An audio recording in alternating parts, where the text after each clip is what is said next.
Terima kasih saudara Anda masih bersama kami di Klik Indonesia Pagi. Baik saudara, setelah lebih dari 6 bulan pertumbuhan ekonomi melambat oleh pandemi, ASEAN dan negara-negara Asia lainnya perlu memulai kembali perekonomiannya.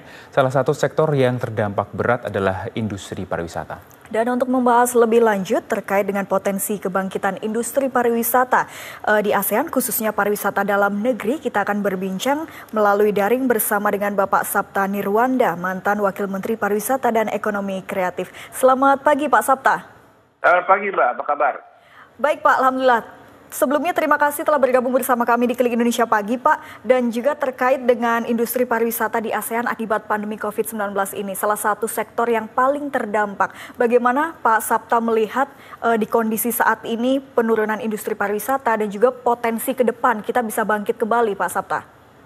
Betul sekali, memang dari semua sektor ekonomi yang ada ya. Tentunya sektor perbankan, sektor manufaktur, artinya minuman, makanan, dan seterusnya, itu sektor pariwisata yang sangat berdampak. Bahkan penurunannya secara global sampai dengan 70%. Nah, itu tentunya ini sangat membahayakan, terutama bagi tentunya tenaga kerja, karena banyak yang harus tidak bekerja, dan juga sektor terkait yang mensuplai sektor pariwisata kan banyak, dari mulai makanan, souvenir, termasuk juga tentunya bidang-bidang lain ya, IT dan seterusnya. Ini adalah yang sangat terkait dengan pariwisata. Oleh karena itu kita tidak boleh berdiam diri, kan selalu ada kesulitan, kita juga mencari opportunity. Nah, ini pariwisata harus bangkit dan Indonesia mestinya punya kesempatan untuk bangkit juga dengan seperti juga pariwisata di negara-negara lain. Nah, oleh karena itu kita kali ini atau pada saat ini tentu harus realistis. Kita harus mulai dulu dengan wisatawan yang kita sebut Nusantara. Setelah itu tentunya kita kenapa tidak di ASEAN. Nah, kenapa ASEAN? Karena ini yang juga menjadi bagian penting antara Indonesia dengan negara tetangganya. Jadi kalau umpamanya dengan Singapura, dengan Malaysia, bahkan juga ke atas sedikit dengan Thailand dan juga Kamboja dan seterusnya. Nah, ini yang kita coba bangkitkan melalui suatu pertemuan yang juga global, bahkan tidak hanya ASEAN, tapi juga global ya. Kita kerjasama dengan Global Tourism Forum atau di bawah induknya World Tourism Forum Institute. Nah, kebetulan saya juga sekarang aktif di namanya ITF atau ITF, Indonesia Tourism Forum. Nah, ini kita menggelar satu pertemuan global. Ini yang unik ini Mbak, Mas, di Jakarta, tapi dia intour dengan di Turki. Jadi setelah diadakan di Jakarta, nyambung di Turki dan di Washington. Jadi ini sekaligus promo kesiapan kita di dalam pandemi COVID ini. Tentunya kita juga sudah mempersiapkan protokol kesehatan, kesiapan lainnya, sehingga begitu nanti terbuka pintu global ini, Indonesia mestinya juga sudah harus siap menerima wisatawan mancanegara. Kira-kira itu yang akan kita lakukan pada hari Jumat depan ini, dari pagi sampai sore. Ya. Kira-kira untuk bentuk kerjasamanya antara Indonesia dengan negara ASEAN itu seperti apa, Pak?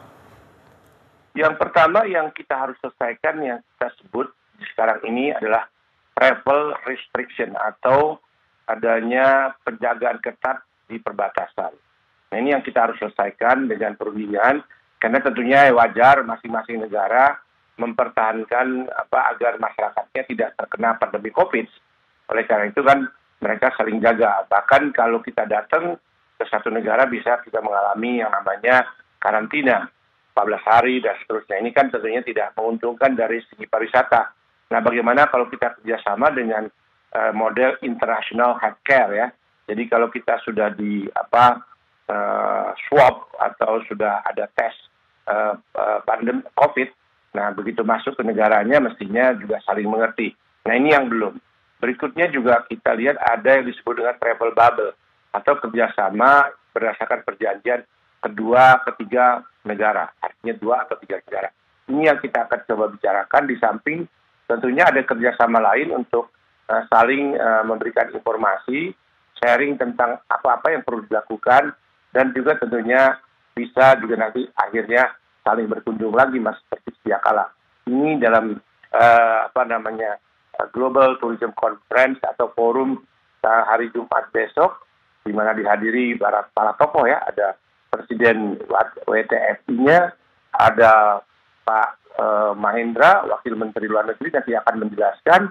Ada juga dari pariwisata, paling tidak ada sekretaris jenderalnya, dan juga ada yang IT, karena sekarang harus berdekatan dengan teknologi, yaitu dari Pak Rudiantara, dan tentunya juga banyak lain, juga dari Aseanta, Presiden Aseanta yang ASEAN, dari ICCA yang menangani masalah MICE, Meeting Incentive Convention Exhibition, ada juga dari Taiwan, ada juga dari Korea. Jadi cukup banyak yang akan berpartisipasi untuk mencari solusi terbaik di Asia dan di ASEAN.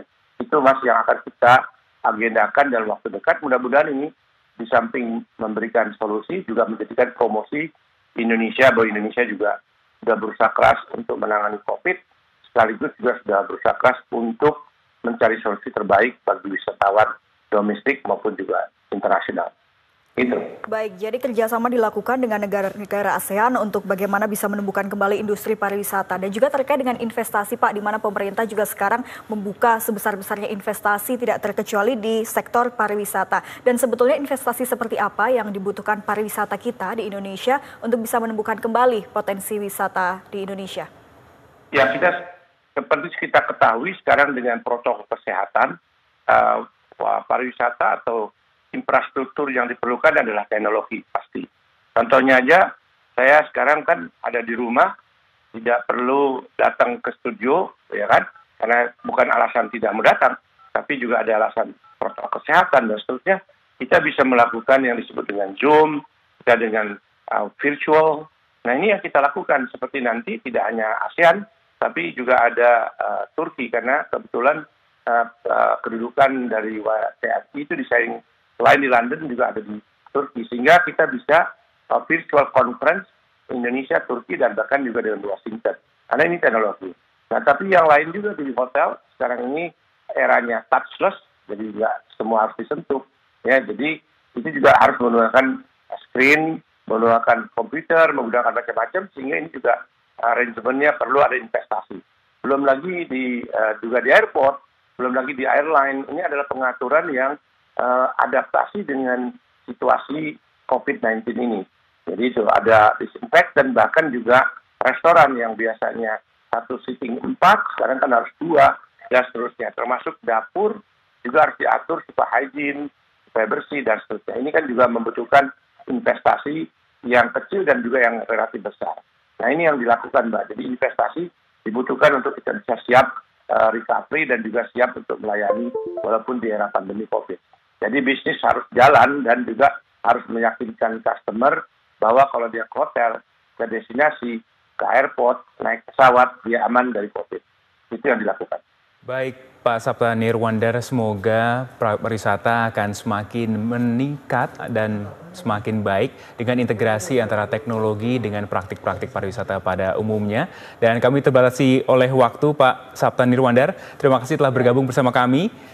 Tadi adalah Pak Sapta Nirwandar, Wakil Menteri Pariwisata dan Ekonomi Kreatif periode 2011-2014. Selamat pagi, Pak. Terima kasih. Selamat pagi, TVRI, Pemersatu Bangsa. Silakan. Terima kasih. Sampai jumpa.